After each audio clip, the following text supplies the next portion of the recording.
मैं डॉक्टर भामा अग्रवाल आपके अपने यूट्यूब चैनल पर आपका स्वागत करती हूँ, अभिनंदन करती हूँ। ये बच्चों, आज हम श्रीमती महादेवी वर्मा जी द्वारा रचित संस्मरण प्रणाम का अध्ययन करते हैं। यह उनके संस्मरण संकलन पथ के साथी से लिया गया है। इस संस्मरण के अध्ययन से पूर्व हमें कुछ स्मरणीय बिंदुओं पर विशेष ध्यान देना होगा, जो इस प्रकार हैं। नंबर 1, प्रणाम नामक संस्मरण श्रीमती महादेवी वर्मा जी द्वारा रचित है। नंबर 2, संस्मरण प्रणाम पथ के साथी नामक पुस्तक से लिया गया है।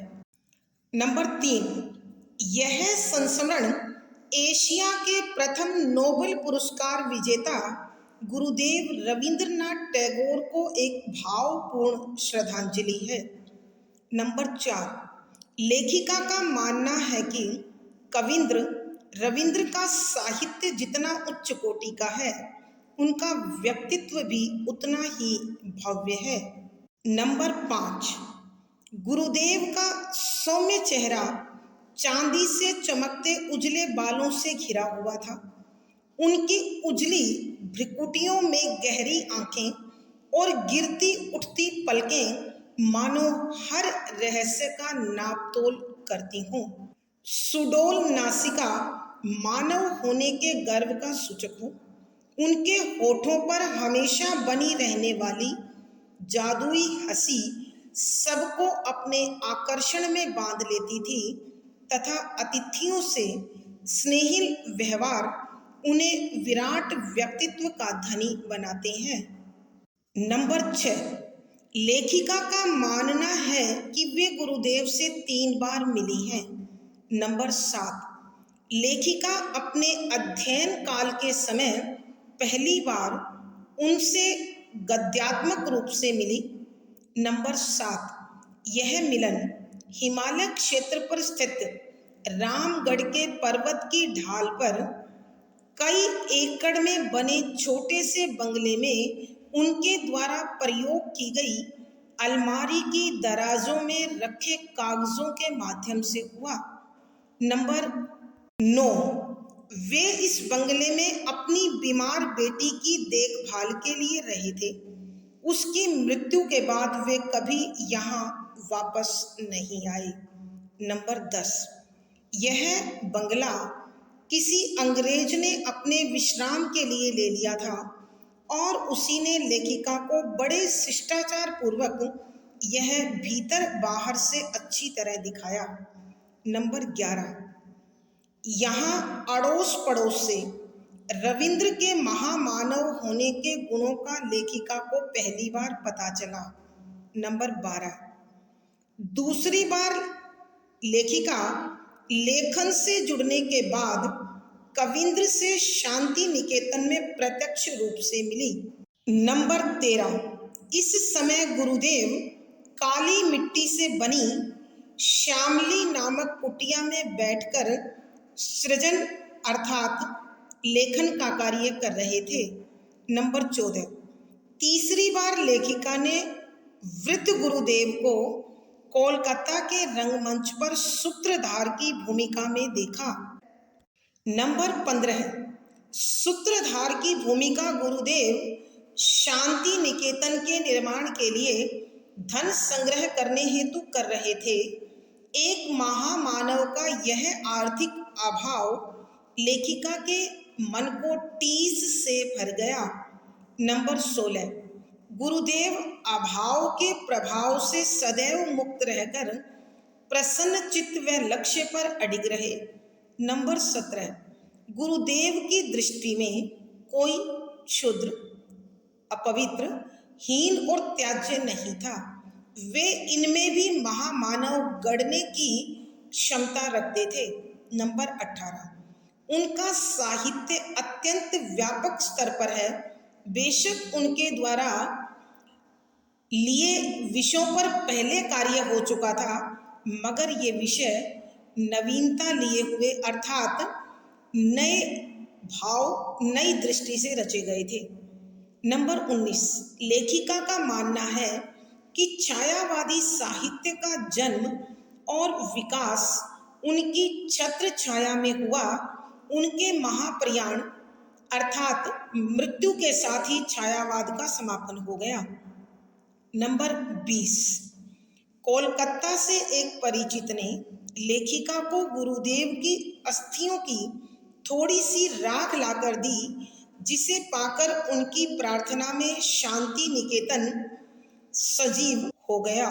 नंबर 21, संक्षेप में लेखिका के अनुसार गुरुदेव सौंदर्य प्रेमी, भावुक पिता, मानवतावादी, समाज सेवी, आदर्श राजनीतिज्ञ, शिल्पकार, दार्शनिक आदि से बढ़कर एक सच्चे मानव थे।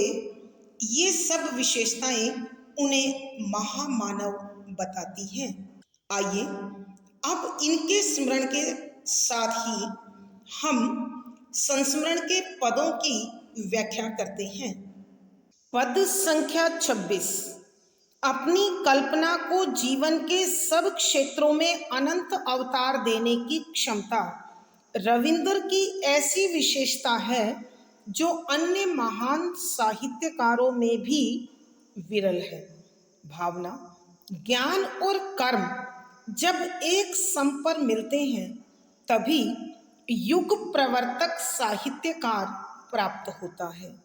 भाव में कोई मार्मिक परिष्कार लाना, ज्ञान में कुछ सर्वथा नवीन जोड़ना अथवा कर्म में कोई नवीन लक्ष्य देना अपने आप में बड़े काम है अवश्य, परंतु जीवन तो इन सब का सामंजस्यपूर्ण संघात है, किसी एक में सीमित और दूसरे से विच्छिन्न नहीं।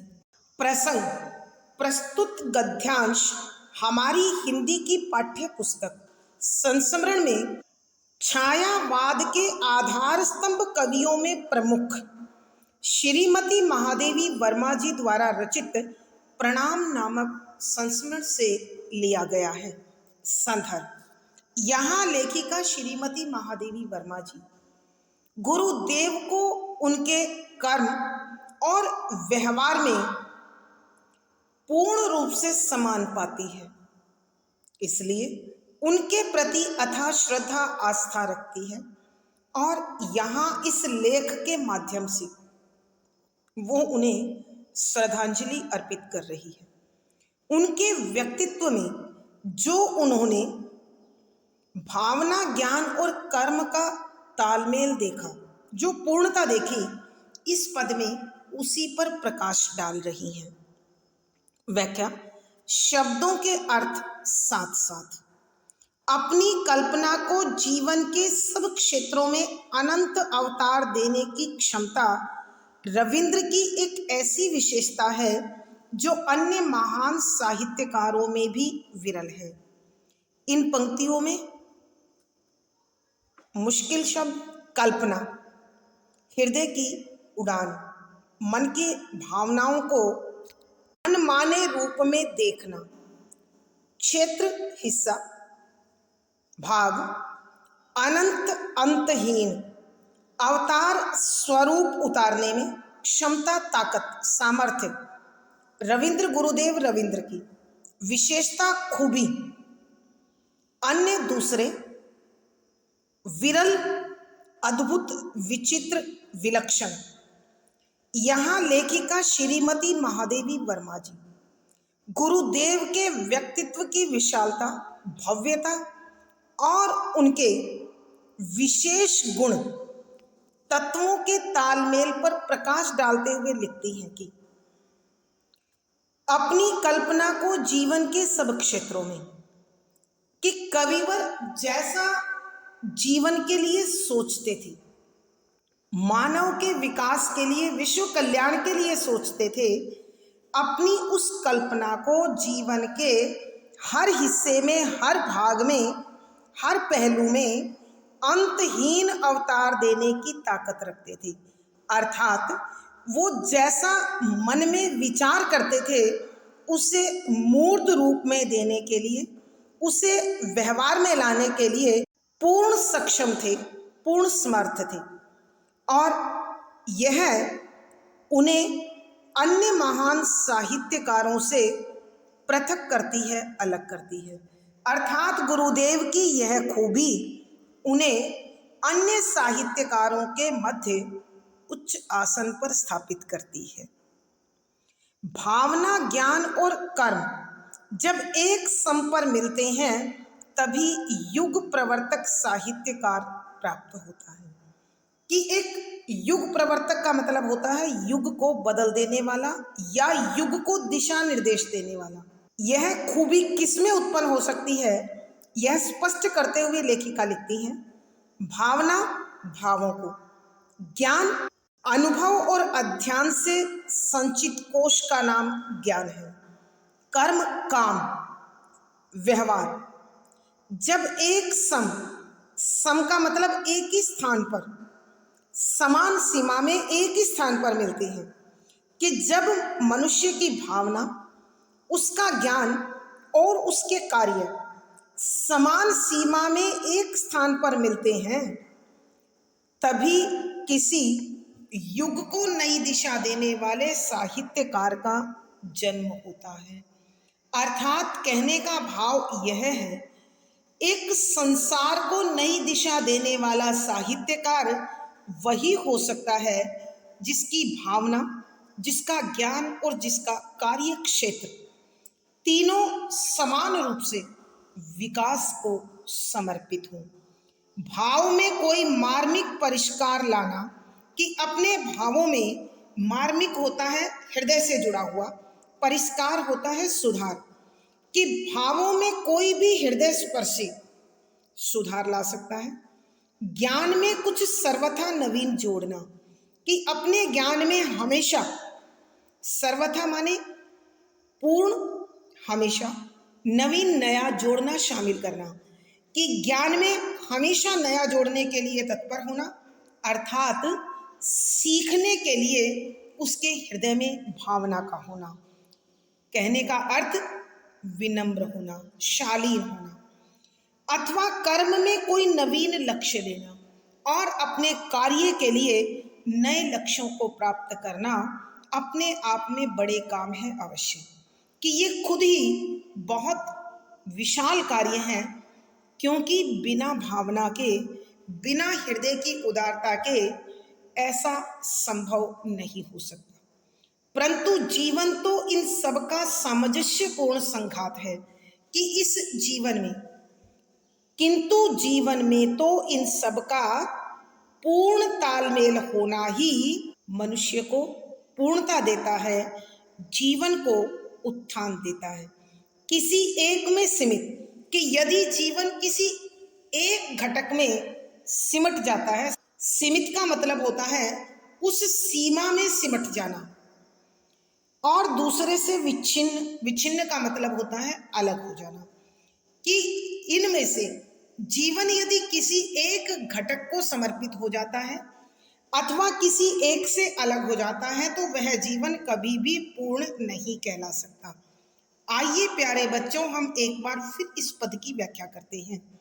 यहाँ लेखिका श्रीमती महादेवी वर्मा जी गुरुदेव के महान व्यक्तित्व का आधार और उनके व्यक्तित्व की भव्यता पर प्रकाश डालते हुए लिखती हैं कि अपनी कल्पना को जीवन के सब क्षेत्रों में अनंत अवतार देने की क्षमता रविंद्र की ऐसी विशेषता है जो अन्य महान साहित्यकारों में भी विरल है।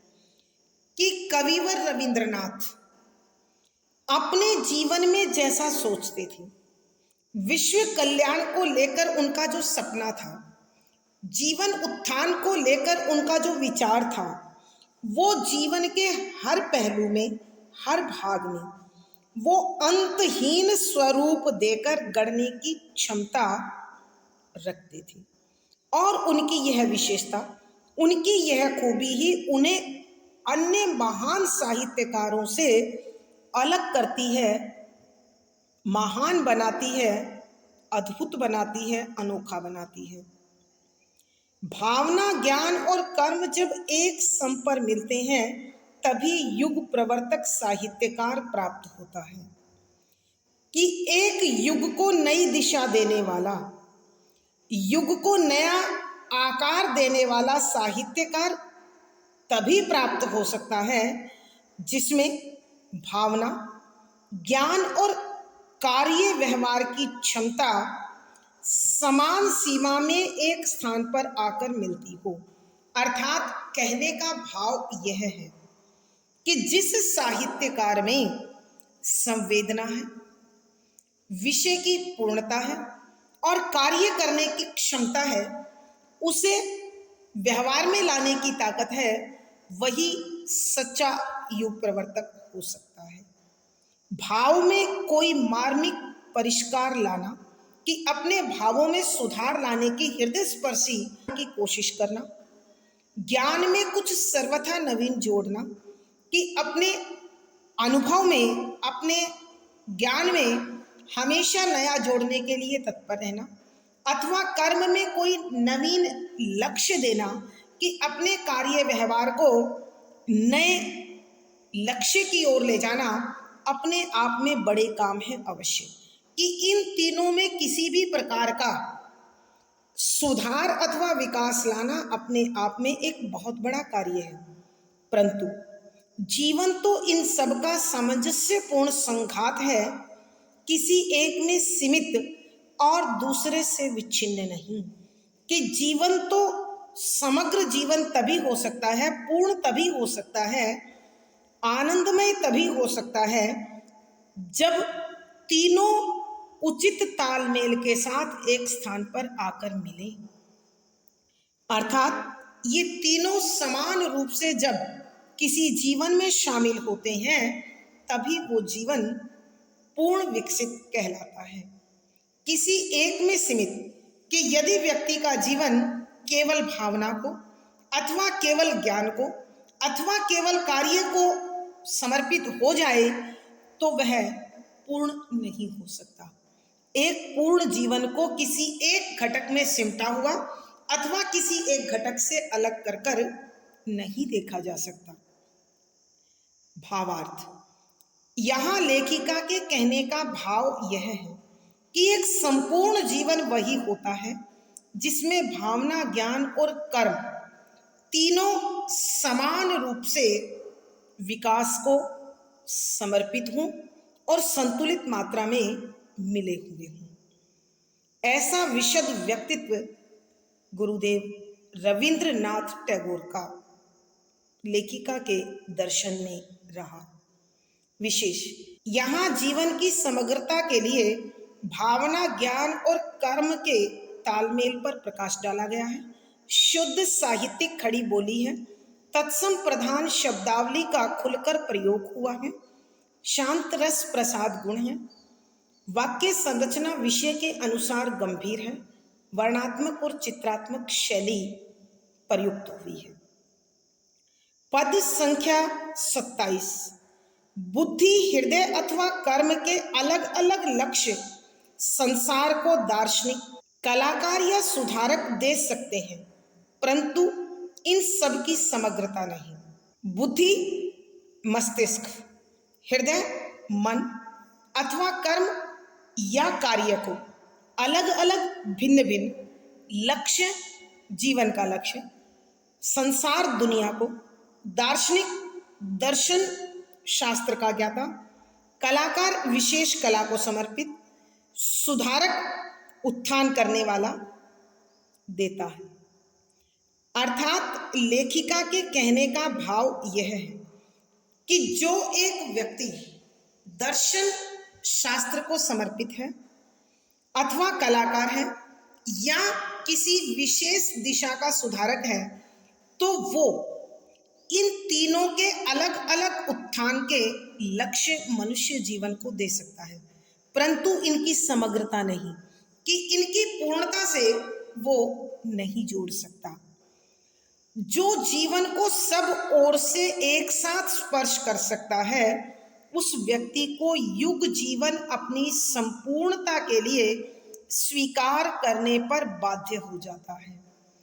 और जो व्यक्ति अथवा व्यक्तित्व जीवन के हर पहलू को हर दिशा में छू सकता है, पूर्ण कर सकता है, ऐसे व्यक्ति को एक युग का जीवन अपनी संपूर्णता के लिए अर्थात अपने पूर्ण विकास के लिए स्वीकार करने को विवश हो जाता है, लाचार हो जाता है, मजबूर हो जाता है। और ऐसा व्यापकता में मार्मिक स्पर्श साहित्य में जितना सुलभ है उतना अन्यत्र नहीं, कि यहाँ लेखिका बताती है। और ऐसा ऐसा अर्थात जहाँ बुद्धि, हृदय और कर्म का समुचित तालमेल हो, पूर्ण तालमेल हो, व्यापकता, विस्तार, फैलाव में मार्मिक स्पर्श, हृदय को छू लेने वाला साहित्य में सुलभ आसानी से प्राप्त हो सकता है, उतना उसी सीमा में अन्यत्र दूसरे किसी स्थान पर नहीं हो सकता। कि साहित्य के विस्तार में बुद्धि, हृदय और कर्म का हृदय स्पर्शी स्पर्श हमें प्राप्त होता है। अर्थात कोई भी साहित्य मानव जीवन को बुद्धि, हृदय और कर्म के तालमेल का संदेश देता है, उसके तालमेल बैठाने की प्रयोगशाला बनता है। कहीं भी किसी भी दूसरे क्षेत्र में ऐसा तालमेल, ऐसा भाव मिलना असंभव है। आइए प्यारे बच्चों, हम इस पद की एक बार फिर व्याख्या करते हैं। बुद्धि, हृदय अथवा कर्म के अलग अलग लक्ष्य संसार को दार्शनिक, कलाकार या सुधारक दे सकते हैं, परंतु इन सब की समग्रता नहीं। कि इस संसार में बुद्धि का विकास कैसे हो, हृदय कैसे मजबूत हो, विकसित हो, अथवा कर्म क्षेत्र क्या हो और कैसे चुना जाए, कैसे उसे विस्तार दिया जाए, ये लक्ष्य संसार को दर्शन शास्त्र का ज्ञाता, एक कलाकार अथवा उस विशेष क्षेत्र में सुधार लाने वाला व्यक्तित्व दे सकता है, परंतु इन सब की पूर्णता को ये तीनों नहीं समझा सकते। जो जीवन को सब ओर से एक साथ स्पर्श कर सकता है, उस व्यक्ति को युग जीवन अपनी संपूर्णता के लिए स्वीकार करने पर बाध्य हो जाता है। कि जो व्यक्ति अथवा व्यक्तित्व इन तीनों के समुचित तालमेल के साथ किसी व्यक्ति के अंतर मन को छू सकता है, ऐसे व्यक्ति को उस युग का प्रत्येक जीवन अपने विकास के लिए, अपनी पूर्णता के लिए, अपने उत्थान के लिए स्वीकार करने के लिए विवश हो जाता है, मजबूर हो जाता है, लाचार हो जाता है। और ऐसा कि इसी प्रकार का भाव व्यापकता में, विस्तार में, मार्मिक स्पर्श साहित्य में जितना सुलभ है, कि ऐसा सुंदर तालमेल, समुचित तालमेल, हृदय को छू लेने वाला तालमेल साहित्य में जितना आसानी से मिल सकता है, उतना अन्यत्र नहीं। कि किसी भी दूसरे स्थान पर, विषय पर अथवा भाव में प्राप्त नहीं हो सकता, कार्य में प्राप्त नहीं हो सकता। भावार्थ, लेखिका के कहने का भाव यह है कि साहित्य ही एक ऐसा क्षेत्र है जो मनुष्य की बुद्धि, हृदय और कर्म तीनों के समुचित विकास को और तालमेल को समर्पित है। विशेष यहाँ लेखिका जीवन की पूर्णता के लिए इन तीनों घटकों के तालमेल पर प्रकाश डालती हैं। शुद्ध साहित्यिक खड़ी बोली का प्रयोग है, तत्सम शब्दावली ने भाव को गंभीरता दी है, शांत रस प्रसाद गुण है, वाक्य संरचना विषय के अनुकूल है, वर्णात्मक शैली का सुंदर प्रयोग हुआ है। पद संख्या 28। इसी से मानवता की यात्रा में साहित्यकार जितना प्रिय और दूरगामी साथी होता है, उतना केवल दार्शनिक, वैज्ञानिक या सुधारक नहीं हो पाता। प्रसंग पूर्ववत संदर्भ, यहाँ लेखिका श्रीमती महादेवी वर्मा जी मानव जीवन के पूर्ण विकास के लिए हृदय, बुद्धि और कर्म में समरूपता और तालमेल का संदेश देती हुई कहती हैं कि इसी से अर्थात इन तीनों के समुचित तालमेल से मानव की यात्रा में साहित्यकार कि मानव जीवन की, मानव कल्याण की ये जो यात्रा है, ये जो सफर है, इसमें साहित्यकार जन जन में प्रिय होता है और दूर तक साथ निभाने वाला मित्र होता है। अर्थात साहित्य में जीवन के हर क्षेत्र के लिए समाधान प्राप्त हो जाता है।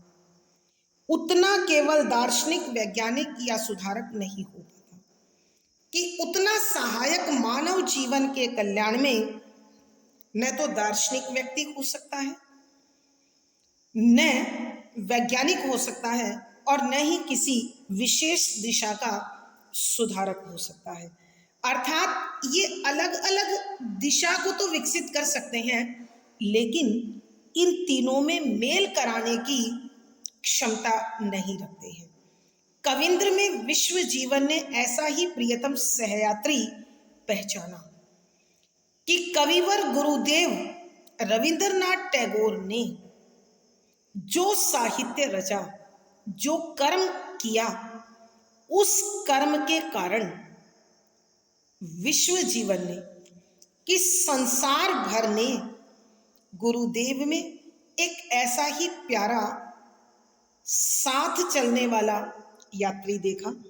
इसी से हर दिशा से उन पर अभिनंदन के फूल बरसे। यही एक कारण है, जिस भी दिशा में वो गए, जिस भी क्षेत्र में उन्होंने कार्य किया, हर जगह, हर कार्य क्षेत्र में उनका स्वागत हुआ, उनका अभिनंदन हुआ। हर कोने से मानवता ने उन्हें अर्घ्य दिया कि जीवन के हर क्षेत्र से, हर भाग से मानवता उन्हें अपने भाव समर्पित करने को मजबूर हो गई।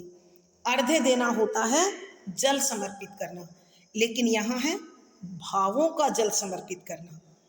कि यही कारण है कि मानवता के हर हिस्से ने उन्हें अपने भावों का जल समर्पित कर दिया और युग के श्रेष्ठतम कर्मनिष्ठ बलिदानी साधक ने उनके समक्ष स्वस्ति वाचन किया कि और इस युग के सर्वोत्तम कर्म योगी, सर्वस्व त्यागी, साधना में लीन गुरुदेव रविंद्रनाथ ने ऐसे सभी मानवतावादियों के समक्ष मानवता के कल्याण मंत्र का उच्चारण किया। अर्थात समूची मानवता को कल्याण का पथ दिखाया, कल्याण के पथ पर चलने के लिए प्रेरित किया और कल्याण के लक्ष्य को प्राप्त करने का साधन बने। आइए बच्चों, हम एक बार फिर इस पद की व्याख्या करते हैं। यहाँ लेखिका श्रीमती महादेवी वर्मा जी बताती हैं कि इसी से मानवता की यात्रा में साहित्यकार जितना प्रिय और दुर्गामी साथी होता है, उतना केवल दार्शनिक, वैज्ञानिक या सुधारक नहीं हो पाता। कि हृदय, बुद्धि और कर्म की अद्भुत सामंजस्यपूर्ण स्थिति, मेल के कारण मानवता के सफर में एक साहित्यकार ही जितना प्यारा और दूर तक साथ देने वाला मित्र हो सकता है, उतना न दार्शनिक हो सकता है, न वैज्ञानिक हो सकता है, न ही किसी क्षेत्र विशेष का सुधारक हो सकता है।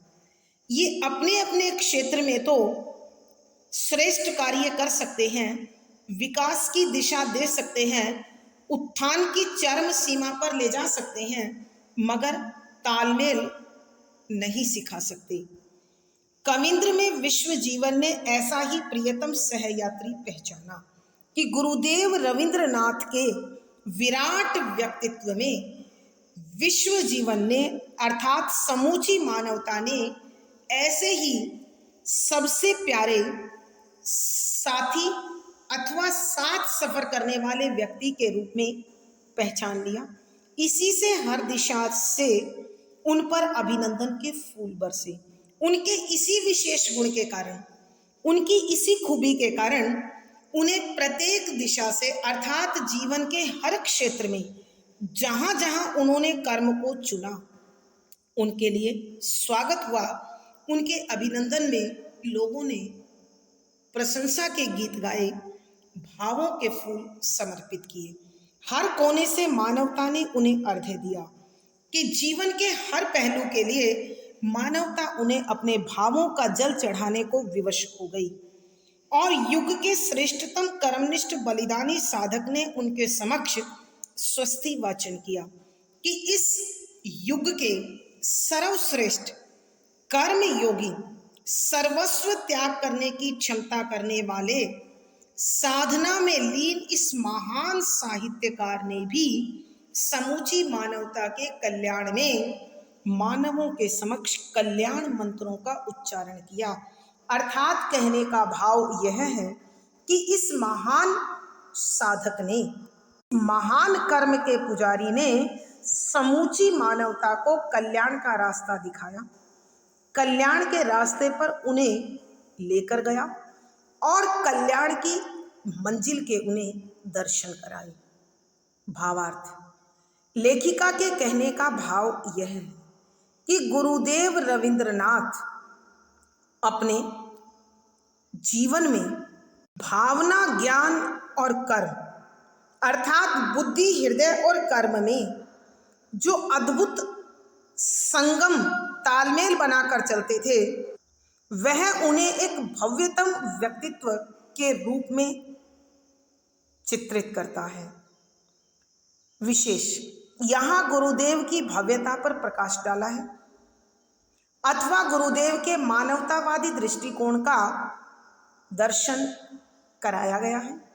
शुद्ध साहित्यिक खड़ी बोली का प्रयोग है। तत्सम प्रधान शब्दावली ने भावों को गंभीरता दे दी है। शांत रस प्रसाद गुण है। वाक्य संरचना विषय के अनुकूल गंभीर है। वर्णात्मक शैली का सार्थक प्रयोग है। आज की कक्षा में प्यारे बच्चों इतना ही। अगली वीडियो में फिर मुलाकात होगी। पिछली वीडियो का लिंक डिस्क्रिप्शन बॉक्स में मिल जाएगा। आशा है पढ़ा गया विषय आपको समझ में आया है। अपने भाव व विचार कमेंट बॉक्स में लिखें।